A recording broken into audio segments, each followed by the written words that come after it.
আসসালামু আলাইকুম, আমন্ত্রণ জানাচ্ছি আজকে এপিসোডটি দেখার জন্য।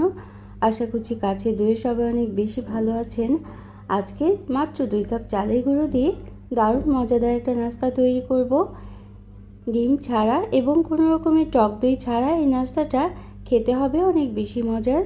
আর চ্যানেলটাকে সাবস্ক্রাইব করে নিতে পারেন এই রকম ধরনের অনেক অনেক রেসিপি দেখার জন্য, এবং একটা লাইক করে দিতে পারেন ভিডিওটা দেখার শুরুতে।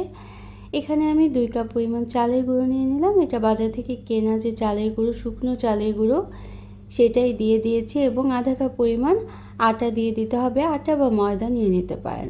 এখানে আধা কাপ পরিমাণ চিনি দিয়ে দিয়েছি এবং গুঁড়ো দুধ দিয়ে দিলাম 1/4 কাপ পরিমাণ।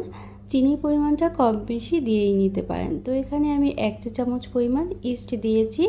এখন শুকনো উপকরণগুলো মিশিয়ে নিতে হবে। সামান্য পরিমাণ লবণ দিয়ে দিলাম। মিষ্টিতে যারা লবণ খেতে পছন্দ করেন হালকা করে তারা দিয়ে দিতে পারেন। শুকনো উপকরণ মিশিয়ে নেওয়ার পর হালকা গরম পানি দিয়ে এই মিশ্রণটা তৈরি করে নিতে হবে। 2 কাপ চালের গুঁড়োর জন্য আমি হালকা গরম পানি নিয়েছি 2 কাপ পরিমাণ। না পাতলা না ঘন একটা ব্যাটার তৈরি করে নিতে হবে। এটা কিন্তু দেখে বুঝে নিতে হবে আমি কেমন একটা ব্যাটার তৈরি করছি। এবং একটা হ্যান্ড হুইস্ক দিয়ে খুব ভালোভাবে এভাবে করে হুইস্কে করে নিতে হবে। স্পুন দিয়ে করলে কিন্তু হবে না, অবশ্যই হ্যান্ড হুইস্ক দিয়ে করে নিতে হবে। এবং যেহেতু ইস্ট দিয়েছি এজন্য কিন্তু হালকা গরম পানি দিয়ে দিতে হবে, বেশি গরম পানি দেওয়া যাবে না। এখন রেস্টে রেখে দিতে হবে। প্রায় 40 মিনিটের মতো রেস্টে রেখে দেওয়ার পর দেখা গেল যে ইস্টটা ফার্মেন্টেড হয়ে গিয়েছে, অনেকটাই ফুলে উঠেছে। যেহেতু শুকনো চালের গুঁড়ো ছিল এজন্যই অনেকটা ঘন হয়ে আসছে। এখন আরও কিছু উপকরণ কিন্তু মিশাতেই হবে। এখানে আমি পেঁপে গ্রেট করা দিয়ে দিয়েছি 1 কাপ পরিমাণ। পেঁপে গ্রেট করার পরিবর্তে এখানে আলু গ্রেট করা দিতে পারেন কিংবা গাজর গ্রেট করাও দিয়ে দিতে পারেন। এই নাস্তাটা কিন্তু দারুণ মুচমুচে হবে উপরের দিকটা, যেহেতু আমরা বাটার দিয়ে ভেজে নেব তৈরি করার পরে।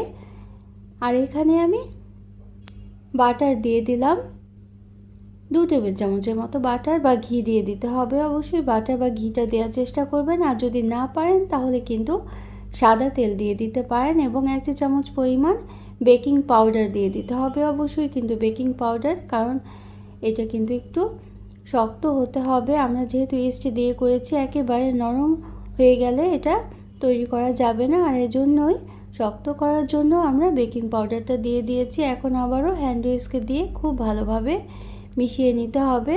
তো আমি এরকম কেকের ছোট ছোট মোল্ড নিয়েছি এবং কয়েকটা করেছি স্টিলের বাটিতে। অনেকগুলো স্ন্যাক্স কিন্তু আমার তৈরি হয়ে গিয়েছিল। কেকের উপরে যে একটা লেয়ার থাকে কাগজের, সেটাও কিন্তু দিয়ে দিলাম। মোল্ডের উপরে যে লেয়ারটা দিতে হয়, আর তাতে কি হবে, এটা লেগে যাবে না।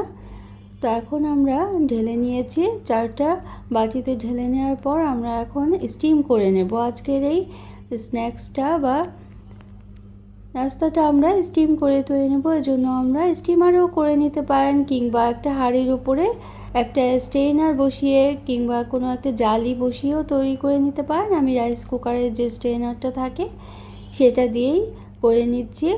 এবং উপরে কুমড়োর বিচি যে থাকে সেটা দিয়ে দিলাম। যে কোনো বাদাম কুচিও দিয়ে দিতে পারেন এর পরিবর্তে। এটা কিন্তু এতটাই মজাদার হবে, এটা কিন্তু না হবে কেক না হবে পাউরুটি, এতটাই মজাদার হবে সবাই খেয়ে চমকিত হয়ে যাবে যে নতুন ধরনের একটা নাস্তা রেসিপি।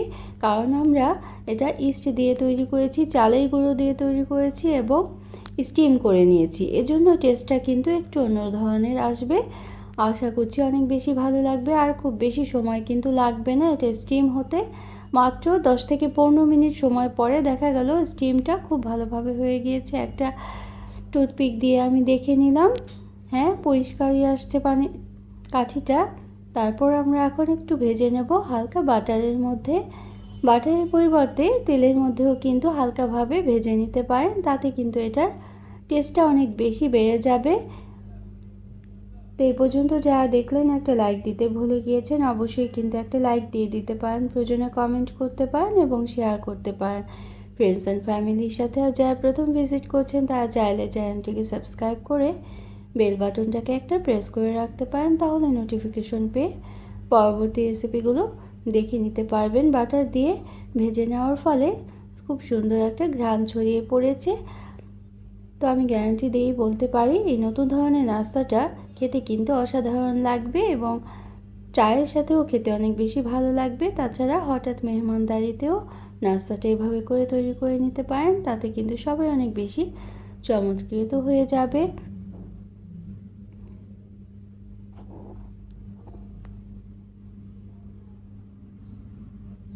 আর খুব বেশি সময় কিন্তু লাগবে না ভাজতে, মাত্র 4 থেকে 5 মিনিট সময় নিয়ে ভেজে নিতে হবে। এবং অন্যান্য যে নাস্তাগুলো আমি সেগুলো স্টিলের বাটিতে তৈরি করে নিয়েছি। স্টিলের বাটিতে হালকা তেল ব্রাশ করে তারপর ব্যাটারটা ঢেলে দিয়েছি এবং ঠিক একইভাবে স্টিম করে নিয়েছি। তো আমি সবগুলো নাস্তা কিন্তু দেখাতে পারিনি, আমার যে ব্যাটার ছিল সেই ব্যাটার দিয়ে কিন্তু অনেকগুলো নাস্তা হয়েছে।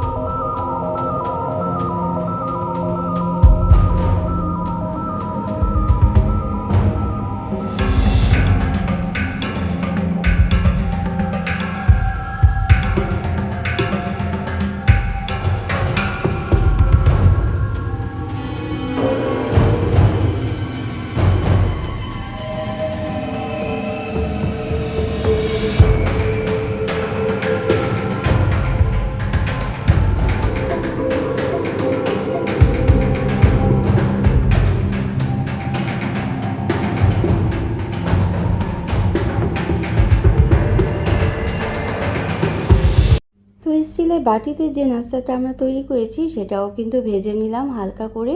আর খাওয়ার আগে অবশ্যই ভেজে নেবেন, তাতে খেতে কিন্তু অনেক বেশি মজাদার হয়ে যাবে। আবার রাতে তৈরি করে পরের দিন সকালেও এভাবে ভেজে খেয়ে নিতে পারবেন, কিংবা ফ্রিজে রেখে 2-1 দিন প্রিজার্ভ করেও খেতে পারবেন। তো অন্য কোনো দিনে অন্য কোনো রেসিপি নিয়ে আসবো। সেই পর্যন্ত সবাই অনেক বেশি ভালো থাকবেন। আমরা সবাই সবার জন্য দোয়া করব। তো সবার জন্য অনেক অনেক শুভকামনা রইল। আর কেমন লাগলো এই নতুন ধরনের নাস্তা রেসিপিটি সেটা কিন্তু কমেন্ট করে জানাতেই পারেন।